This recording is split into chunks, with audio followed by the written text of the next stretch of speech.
नमस्कार मंडळी. ठरलं तर मग या मालिकेमध्ये आज खूप मोठा एक ट्विस्ट आलेला आहे. अर्जुन सायली रूममध्ये बोलत बसलेले असतात.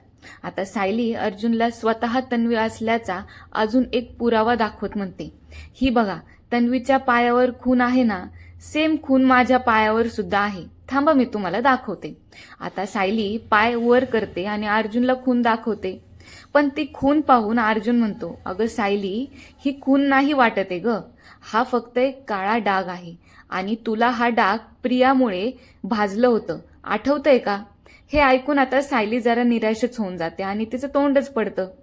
जरा वेळाने सायलीला पूर्ण आजी तिच्या रूममध्ये बोलावून घेतात.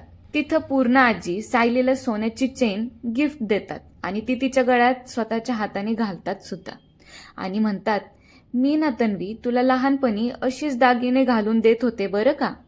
आणि आता सायलीला बरोबर तोच भाग भूतकाळातून आठवायला लागतो आणि ती त्यावर आता विचार पण करायला सुरुवात करते.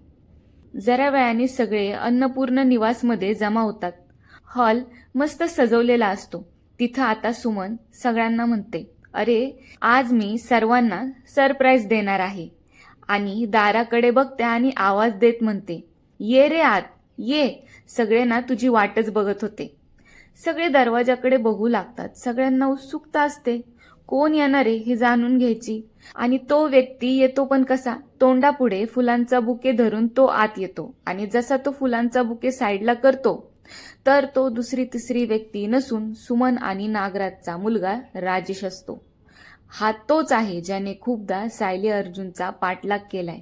हा तोच आहे ज्याने मधुभाऊंना मारण्याचा प्रयत्न सुद्धा केला होता. आणि आता हा सायलीचा शत्रू. मालिकेत अजून काय काय नवीन बदल घडवून आणणारे हे जर पाहायचं असेल तर पटकन तुम्ही सर्व चॅनलला सबस्क्राईब करून टाका आणि हो, बेल आयकॉनवर क्लिक पण करा.